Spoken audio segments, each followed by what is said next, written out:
السلام علیکم، آپ دیکھ رہے ہیں سما، میں ہوں فواز زیدی اور میں ہوں صبا شیخ۔ بلیٹن میں کہیں گے خوش آمدید۔ سب سے پہلے بات کریں گے پاکستان کے خلاف بھارت کی ایک اور سازش کی۔ اسرائیلی کمپنی کے ذریعے بھارت وزیر اعظم عمران خان اور کابینہ ارکان کے فون ہیک کرتا رہا۔ دشمن کی جانب سے ڈیجیٹل جاسوسی کے توڑ کے لیے سول اور عسکری قیادت کی مشاورتی بیٹھک۔ نئی ایپلیکیشن کی تیاری کا جائزہ بھی لیا گیا۔ اسلام آباد سے دیکھیے عباس شبیر کی رپورٹ۔ وزیر اطلاعات فواد چودھری کہتے ہیں کہ بھارتی حکومت کی جانب سے سیاسی مخالفین اور صحافیوں کے فون ٹیپ کرنا تشویشناک ہے۔ مودی سرکار کی انتہا پسندانہ پالیسیوں سے بھارت کی اندرونی تقسیم مزید واضح ہو گئی ہے۔ خطے کے امن کو بھی شدید خطرات لاحق ہیں۔ بالکل، وزیر اطلاعات فواد چودھری کا اسٹیٹمنٹ سامنے آیا جس میں وہ کہتے ہیں کہ بھارتی حکومت کی جانب سے سیاسی مخالفین اور صحافیوں کے فون ٹیپ کرنا انتہائی تشویشناک ہے۔ مودی سرکار کی انتہا پسند پالیسی سے بھارت کی اندرونی تقسیم مزید واضح ہو گئی ہے۔ خطے کے امن کو بھی شدید خطرات لاحق ہیں۔ اسرائیلی سافٹ ویئر کے ذریعے مودی حکومت کی جانب سے وزیروں، صحافیوں اور تاجروں کی جاسوسی کرنے پر ہنگامہ کھڑا ہو گیا۔ اپوزیشن لیڈر راہل گاندھی اور ممبئی پریس کلب نے شدید مذمت کرتے ہوئے آزادانہ تحقیقات کا مطالبہ کر دیا ہے۔ بلی تھیلے سے باہر آ گئی، پاکستان کے خلاف کالے کرتوتوں کا زہریلا سچ خود بھارتی وزیر خارجہ جے شنکر نے اگل دیا۔ FATF کی گرے لسٹ میں پاکستان کو برقرار رکھنے کی کوششوں کا اعتراف کر لیا۔ پاکستان کا بھی شدید رد عمل سامنے آیا۔ دفتر خارجہ نے کہا ہے کہ اب تو ساری دنیا جان گئی ہے کہ بھارت نے سیاسی کھلواڑ کے لیے FATF جیسے ٹیکنیکل فورم کی ساکھ داؤ پر لگا دی ہے۔ مریم نواز کے تبدیلی سرکار پر وار جاری، دعویٰ کیا کہ آزاد کشمیر کے عوام نے عمران خان کے جلسوں کو جلسیاں قرار دیا۔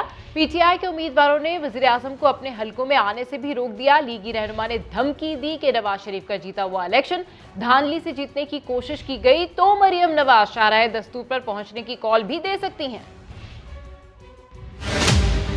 پاکستان میں جو جتنا بڑا محب وطن ہوتا ہے اس کو غداری کا بھی اتنا بڑا لقب دیا جاتا ہے۔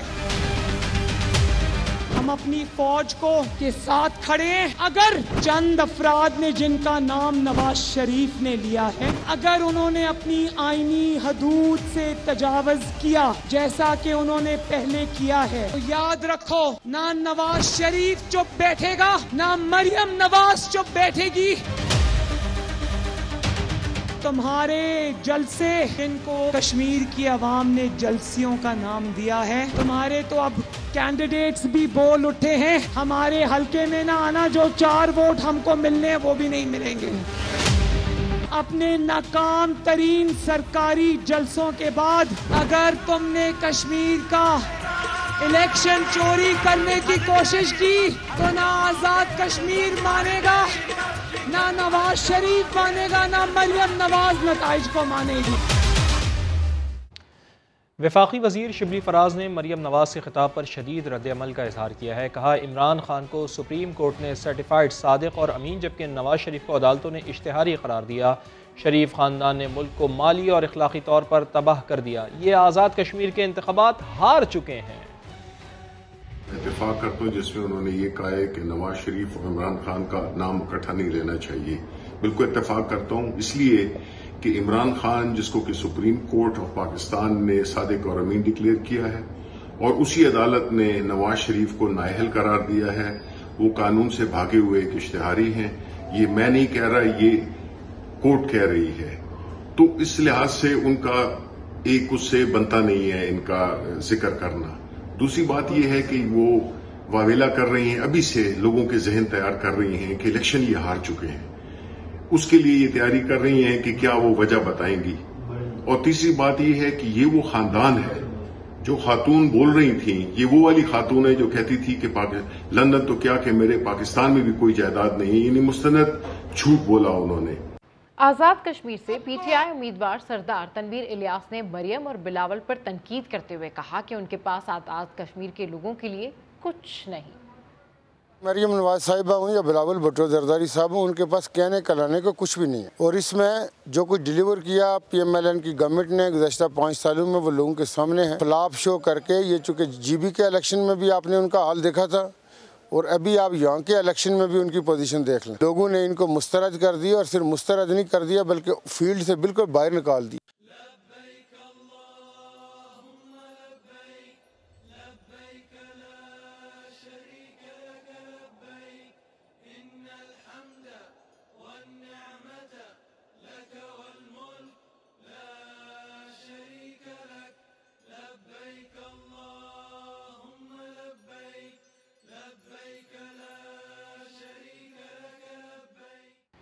حجاز مقدس میں لبیک اللہم لبیک کی صدائیں ہیں۔ حج کا رکن اعظم وقوف عرفہ ادا کر دیا گیا۔ امیر حج نے خطبہ دیتے ہوئے کہا، اسلام کی حقیقی تصویر اعلیٰ اخلاق ہیں۔ اللہ تعالیٰ تکبر کرنے والوں اور زمین پر فساد پھیلانے والوں کو ہرگز پسند نہیں کرتا۔ اللہ کی رحمت احسان کرنے والوں کے قریب ہے۔ خطبہ حج کی تفصیل دیکھیے اس رپورٹ میں۔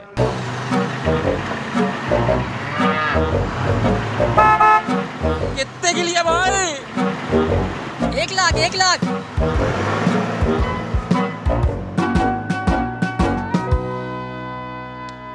وقت کم ہے اور مقابلہ سخت ہے۔ سنت ابراہیمی کی ادائیگی میں 2 دن رہ گئے ہیں۔ پشاور میں بارش سے موسم خوشگوار ہوا تو منڈیوں میں رش بڑھ گیا اور خرید و فروخت میں تیزی آ گئی۔ عبدالرحمان کی رپورٹ۔ پشاور میں ابر رحمت برسنے سے شدید گرمی میں آئی کمی تو شہریوں کی بڑی تعداد نے کر لیا منڈی کا رخ اور لگ گئے من پسند مویشی خریدنے کی تگو دو میں۔ بیوپاری اور خریداروں کے درمیان بھاؤ تاؤ، جنہیں مل گیا وہ خوش، جنہیں نہیں ملا وہ سرگرداں۔ آج یہ 5ویں دن کے بعد ہم نے ایک شکر الحمدللہ لے لیا۔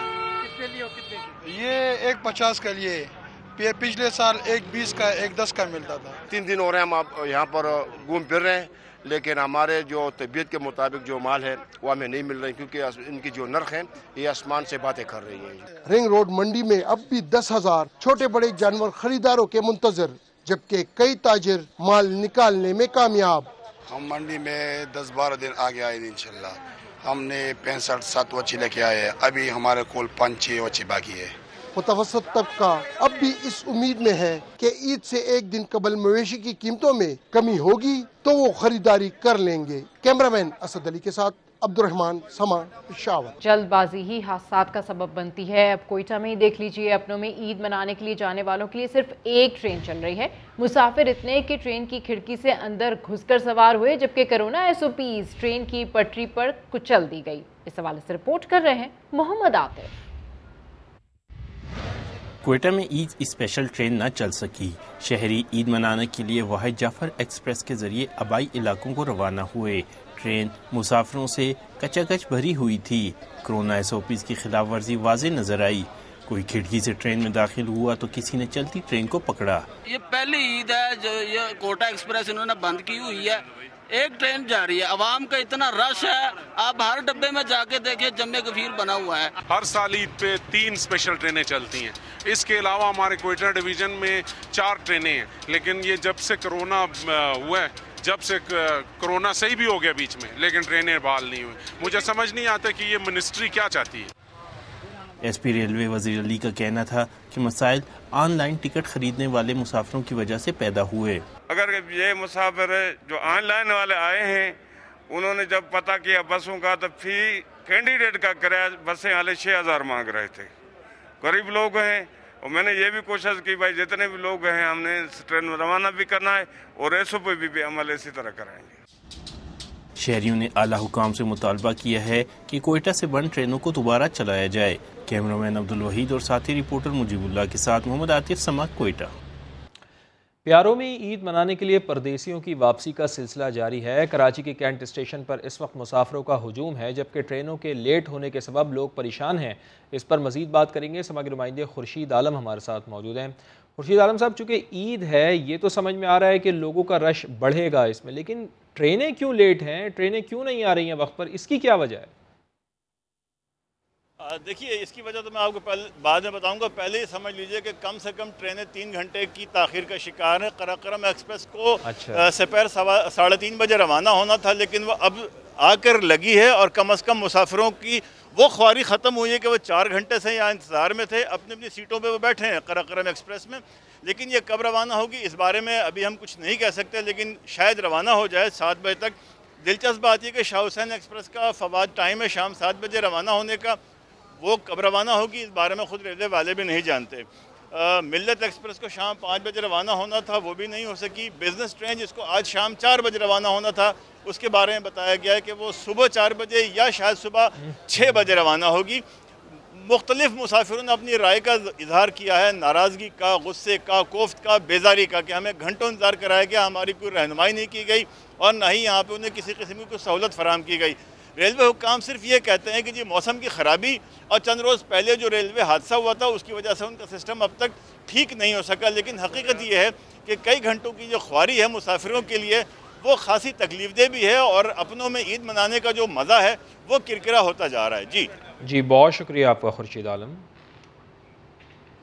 ملک میں کرونا وائرس کی بھارتی قسم ڈیلٹا تیزی سے پھیل رہی ہے۔ NCOC کے مطابق کرونا سے مزید 30 مریض انتقال کر گئے۔ 24 گھنٹوں کے دوران 2452 نئے کیسز رپورٹ ہوئے۔ شرح تقریباً 5% رہی، جن میں سے 50% کیسز ڈیلٹا کے نکلے ہیں۔ آپ کو بتائیں کہ بھارتی ڈیلٹا وائرس کا پھیلاؤ شدید ہو گیا ہے۔ 50% مثبت کیسز ڈیلٹا وائرس کے نکلے ہیں۔ کرونا سے مزید 30 اموات ہوئی ہیں، جبکہ کرونا کے مثبت کیسز کی شرح 4.95% ریکارڈ کی گئی ہے۔ اسلام آباد میں 24 گھنٹوں میں کئی افراد میں وائرس کی تشخیص ہوئی ہے، جبکہ اسلام آباد میں مثبت کیسز کی شرح 8.3%۔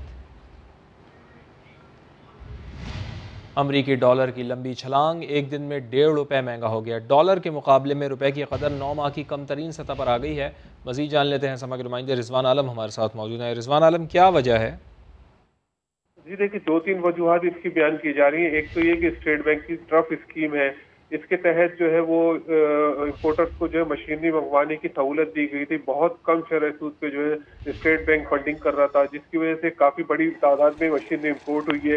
اس کی وجہ سے ڈالر کی مانگ میں اضافہ ہو گیا ہے۔ ایک دوسرا، عالمی منڈی میں تیل مہنگا ہونے کی وجہ سے پاکستان کا امپورٹ بل آئندہ جا کے بڑھے گا، اور اس کے لیے بھی ڈالر کی ضرورت پڑے گی۔ تو ماہرین بتاتے ہیں کہ اس کی وجہ سے بھی ڈالر مہنگا ہو رہا ہے۔ پھر عید کی چھٹیوں سے قبل ڈالر کی طرف درآمد کنندگان کی جانب سے جو ہے بڑھ جاتی ہے، اس کی یہ بھی بات ہے۔ اور میں آپ کو بتاؤں کہ آج جو انٹر بینک میں ڈالر ہے وہ 161.48 پہ بند ہوا ہے۔ ایک دن میں ₹1.5 تقریباً مہنگا ہو گیا۔ 9 ماہ کی کم ترین سطح پہ آ گئی ہے روپے کی قدر۔ جی بہت شکریہ آپ کا۔ کچھ موسم کی بات کر لیتے ہیں۔ ملک کے مختلف شہروں میں بارش کا سلسلہ جاری ہے۔ آسمانی بجلی اور دیوار گرنے سے 5 افراد جاں بحق ہو گئے، 7 بچے نالے میں بہہ گئے، 3 کی لاشیں نکال لی گئی ہیں۔ خضر میں سیلاب سے متاثرہ علاقوں کے مکین انتظامیہ پر پھٹ پڑے۔ کاچو کے سینکڑوں دیہات کا 4 دن بعد بھی رابطہ منقطع ہے۔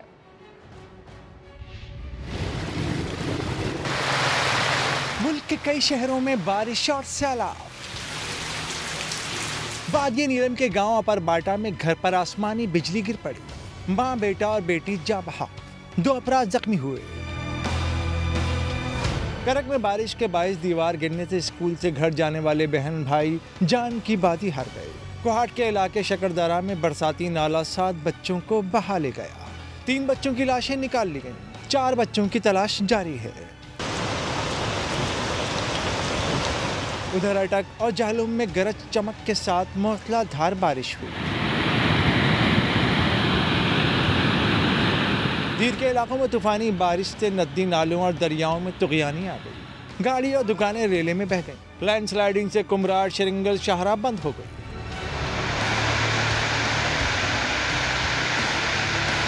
ضلع غدر کی تحصیل اشکومن میں سیلاب کی تباہ کاریاں آج بھی جاری ہیں۔ 8 دیہات ڈوبے، گھر تباہ اور فصلیں برباد ہوئیں، لیکن متاثرین کہتے ہیں 3 دن بعد بھی کوئی مدد کو نہ پہنچا۔ دوسری جانب کاچو کے سینکڑوں دیہات کا زمینی رابطہ 4 دن بعد بھی جوہی اور ضلع دادو سے منقطع ہے، جبکہ کولو میں بھاری مشینری کی مدد سے شاہراہوں کی بحالی کا کام شروع کر دیا گیا ہے۔ اسلام آباد ایئرپورٹ کی چھت غریب کی جھونپڑی بن گئی، جو ہر بارش میں ٹپکتی ضرور ہے۔ رات بادل برستے ہی امیگریشن سمیت دیگر کاؤنٹرز پانی سے بھر گئے۔ شہزاد علی کی رپورٹ۔ رات گئے بارش کے باعث اسلام آباد ایئرپورٹ کی چھت پھر ٹپک پڑی۔ امیگریشن سمیت متعدد کاؤنٹرز میں پانی داخل، مسافروں اور عملے کو شدید پریشانی کا سامنا رہا۔ بارش کے پانی سے چھت پر لگی قیمتی سیلنگ بھی گر گئی۔ ایئرپورٹ پر نصب کمپیوٹر اور دیگر آلات ناکارہ۔ حکام کے مطابق تمام آپریشنز معمول کے مطابق جاری رکھنے کی کوششیں کامیاب رہیں۔ اربوں روپے کی لاگت سے تعمیر ہونے والے اسلام آباد انٹرنیشنل ایئرپورٹ میں یہ پہلا موقع نہیں، اس سے پہلے بھی متعدد بار چھتیں ٹپکنے کے واقعات سامنے آ چکے ہیں۔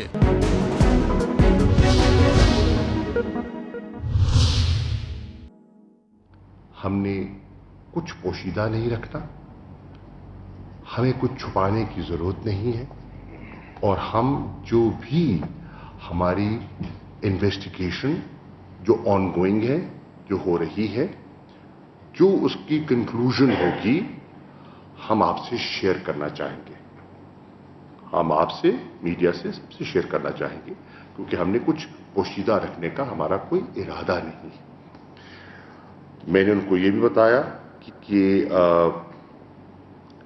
وزیر اعظم پاکستان نے ذاتی طور پر اس کا نوٹس بھی دیا ہے اور اس پوری انویسٹیگیشن کو وہ اوورسی کر رہے ہیں، کیونکہ وہ سمجھتے ہیں کہ یہ معاملہ کس نوعیت کا ہے اور کتنا حساس ہے.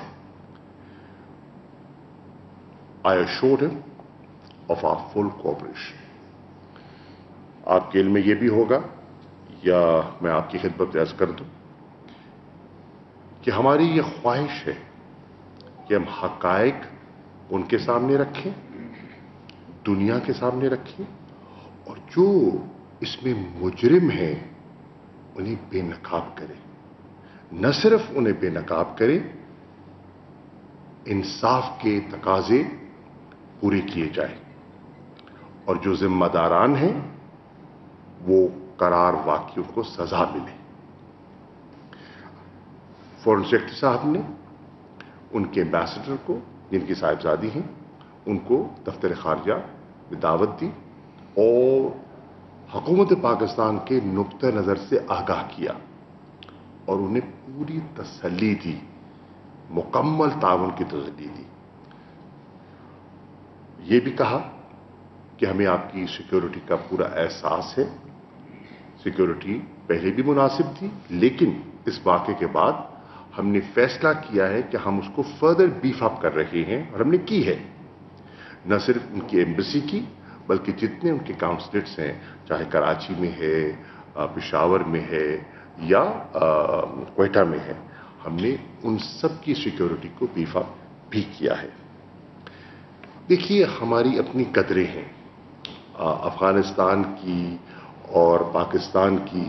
ہمارا کلچر، ہمارا ماحول، ہمارا دین، ہماری ویلیوز ملتی جلتی ہیں، اور وہ ہماری ویلیوز کا احترام کرتے ہیں، ہم نے ان کی ویلیوز کا احترام کرنا ہے.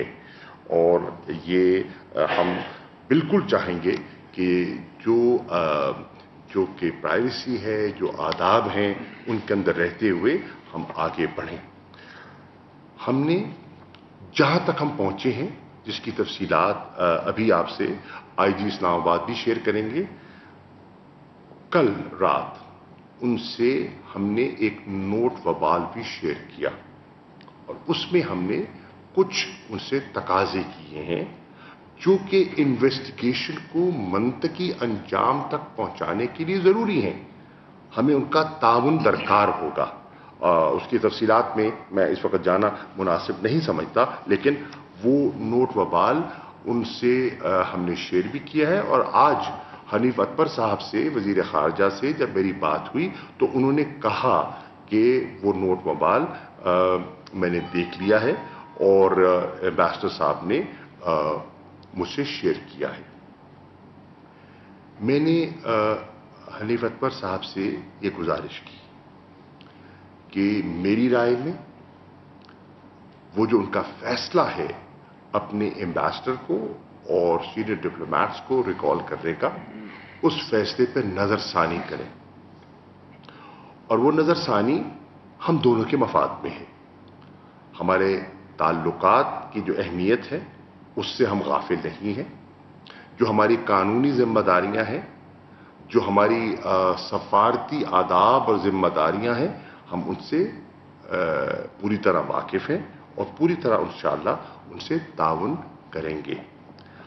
ہم افغانستان کے ساتھ اپنی انگیجمنٹ کے لیول کو برقرار رکھنا چاہتے ہیں، خاص طور پر ان حالات میں جہاں کہ ایک پیس پروسیس جو ہے اس کا ایک نشست ہو رہی ہے. دوحہ میں، آپ کے علم میں ہے، نشست جاری ہے. آج بھی ایمبیسڈر زلمے خلیلزاد تشریف لائے تھے وزیر اعظم سے، انہوں نے کال کی تھی، میں اس میں موجود تھا، اور پاکستان کا نقطہ نظر ہم نے پورا ان کی خدمت میں پیش کیا. مجھے انہیں